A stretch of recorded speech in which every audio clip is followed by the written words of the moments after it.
His vitals look good. He's hot! Blowing the pins in 5!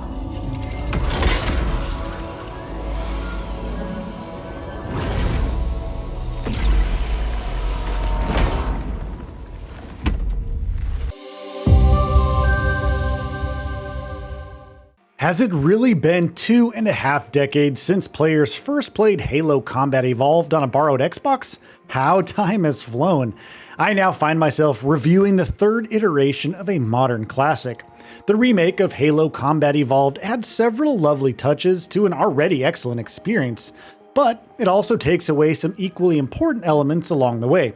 The question, then, is whether it manages to strike the right balance between what it adds and what it leaves behind.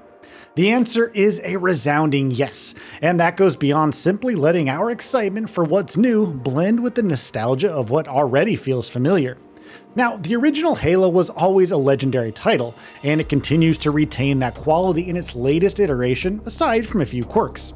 Master Chief returns to one of his earliest chapters, bringing with him many of the mechanics and refinements introduced in later games, along with a few entirely new additions here. A flamboyant movement system has been added, which works well with returning strengths, such as solid grenade physics, shield management, melee attacks, and a rather infectious combat rhythm that continues to be quite catchy despite its familiarity and age. The movement's probably the best starting point to outline everything that works in this excellent remake, and sprinting is a feature that stands out instantly. It's the first indicator that had me thinking about how much of the gameplay loop from the original had been switched up to accommodate it. The original version's maps didn't support swift traversal mechanics, but the faster encounter pacing now makes an aggressive approach feel like a viable strategy, and I soon found myself weaving in melee attacks to sustain forward momentum. It's great then that none of the locations I was tearing apart felt too small to adversely affect my obsession with carving the quickest possible path through them, my foes be darned. Sprinting feels so naturally woven into the original game's design and campaign evolved, and simply makes traversal feel better paced by its presence. The early level structure remains quite familiar, but some of the later ones have some genuine surprises in store for you, with revamped enemy encounters and expanded traversal routes to make them exciting. Of course, it also helps that vehicular movement improvements blend more seamlessly into the gameplay loop. The Warthog handles considerably better this time around, and vehicle controls in general feel more responsive than they ever have been in previous iterations of the game. The classic ragdoll physics are still here too, and they're so ingrained in Halo's identity at this point that I probably would have noticed immediately had they been missing. Of course, I'd been looking forward to the newly player-controllable vehicles ever since they were revealed, and finally taking control of a Wraith proved exactly why. Its heavy armor and devastating firepower makes you feel like an overwhelming presence on the battlefield, but with enemies constantly trying to reclaim their vehicle, you still have to stay mobile and be smart about when and where you use its cannons. There's no denying the power trip though, and hijacking enemy vehicles quickly became another part of those gameplay loops that I found myself really looking forward to whenever the opportunity arose. Between exploring different places on foot and in vehicles, you can bet that I got into quite a few scraps along the way, and one of the things that stood out was the enemy AI. It remains as impressive as it was back in the day, with enemies coming at you with excellent coordination. They flank you the moment an opportunity presents itself, and retreat if things aren't going their way. That's especially true here of the elites, whose shields already make them a pain to deal with. Enemies dodge your grenades, try to commandeer your vehicles, and use their wits instead of merely relying on superior numbers or larger health bars. That makes them a potent catalyst that brings out the most chaotic outcomes that stem from your efforts to deal with them en masse. A single grenade explosion is a great source of some seriously amusing ragdoll physics if you can manage to get one to go off in the middle of a large group, trust us here. We are not getting into story spoilers here in case this is going to be your very first time with this one, but the new prequel bonus missions set roughly a year before the main campaign do deserve a bit of discussion, with Chief and Sergeant Johnson teaming up to investigate something that leads into the campaign. They feel like well-crafted stories that are fleshed out instead of just tacky add-ons or even low-effort DLCs. They bring context, some excellent banter between Chief and Johnson, and they just feel like classic Halo through and through. There's nothing more I could have expected of them, and that makes me very happy indeed. Of course, cooperative campaign is now on board, and it's more than just dumping a 4-member squad into the old 2001 maps, but has been subtly redone with corridors, pathways, and room sizes getting alterations that avoid bottlenecks, making them great to guide a 4-player fire team through. It all retains the atmosphere of the original game, and with enemies putting up quite a good fight overall, things were a lot of fun. The crossplay support is seamless, but you're going to need a Microsoft account to facilitate it. It is what it is, I'm afraid. Campaign Remix is another addition that I found quite interesting, thanks to how it undermines your familiarity with the original campaign. You could, for instance, completely change weapon placements and enemy positions via the adaptation and reload options, negating the knowledge you've carried over the years, or the muscle memory you cultivated as you acquired it. With randomized weapons and enemies, you're forced to switch tactics in places you might have otherwise sailed through, and it's a superb way to make you stay on your toes. Armistice is another fascinating option, as it removes all conflict between enemy factions, and that immediately changes something that I realized I relied on far too much in the original game, namely taking advantage of enemies fighting each other. It was just such a natural advantage that felt like free damage to me, and I never honestly questioned what things could be in its absence until now.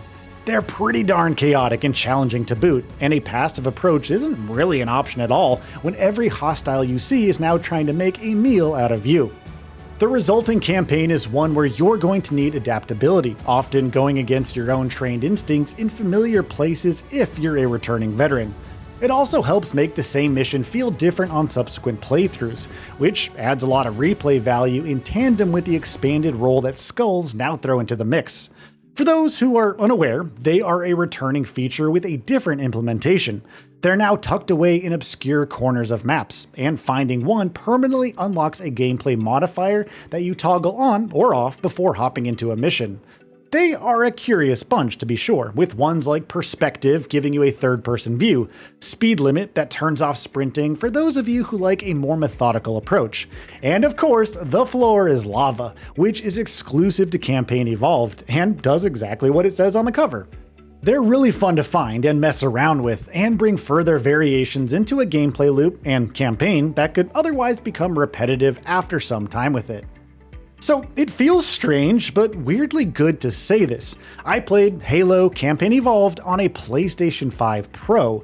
Now, we will be diving into the graphical improvements it brings over the other 2 console versions in detail in another of our articles, but the results from my time with it are very positive. It's absolutely gorgeous, with the new lighting and textures bringing familiar scenes to life in ways that were not possible when those scenes were originally written and crafted. The environmental density, architecture, materials, character models, facial animations, atmospheric effects, and the readability of every scene on display were top-notch, making this one a very visually pleasing addition to a potent lineup this year. The game's mysterious aesthetic has largely managed to remain intact in light of its shift to Unreal Engine 5, while all new animations and updated cinematics work well with the remastered soundtrack and rebuilt sound design. It honestly all comes together to sustain the spectacle of the original, while modernizing it to make it a superb visual direction for the future. I can see some of you preferring the original version's look and feel, but as a remake that aims to usher in a new era for the franchise, Campaign Evolved is exactly where it needs to be on the visual front, making the most of current-gen hardware to make Halo look and feel as good as anything I've seen recently. However, on the PS5 Pro, I just couldn't bring myself to play in quality mode, which locks the game to 30 FPS. For a first-person shooter, that simply didn't feel responsive enough, and I found myself switching to performance mode almost immediately. And it is what I would recommend, although I did see a few instances of frame drops during intense scenes, such as ones involving explosions. They were an oddity rather than a regular occurrence though, and the frame rates were fine for the most part. All in all, Halo's PlayStation debut makes good use of what the console has to offer, and the PS5's SSD makes the load times go by in the blink of an eye. Coming to the combat, Bungie's excellent balancing of weapons in the original version has translated well into the remake's combat system. The assault rifle's as good as it's ever been, and I quickly picked up a sniper rifle that's now even more useful thanks to improved draw distance and visual details in the places I used it in. No matter the weapon I had in my hand, returning or new ones, they were all great to use and felt suitably weighty in my controller as I let off shot after shot at enemies that were quite vicious in their effort to end my campaign. But with weapons that felt this good to use, denying enemies the chance to gain the upper hand became an enjoyable part of the experience in and of itself, as I used every tool in my arsenal to stay one step ahead of even the most cunning foes. Of course, the legendary difficulty was quick to humble me, with difficulty spikes that were reminiscent of the original game. Every enemy gets a bump to their tactical thinking, their health and damage resistance, making them quite a challenge. It's probably worth noting that health packs are gone, and you're now left with a single bar of health that recharges on its own over time. It makes for a more involved combat loop where you're actively trying to maximize your effectiveness in the field before you're forced to fall back. It's sort of a contest for the momentum of a fight, and if you have your enemies doing the same thing, you know that you have the advantage. Of course, the lack of competitive PvP is a bummer here, and immediately sets the remake apart from the original, of course. Campaign Evolved cannot replace it on that front, to be sure, but does it really need to? I believe both games have their own spaces, and the remake's longevity isn't going to be a factor as long as Skulls and Campaign Remix are a part of it.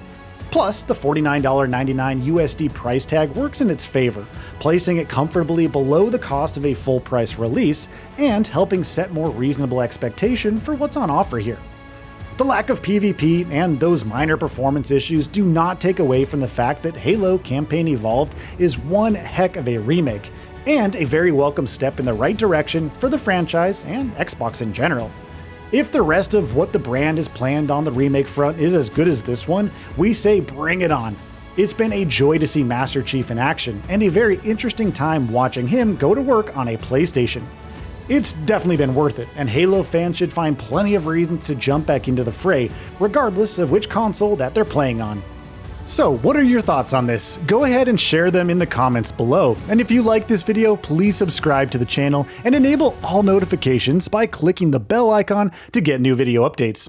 We upload every day and would really appreciate your support. Thanks for watching.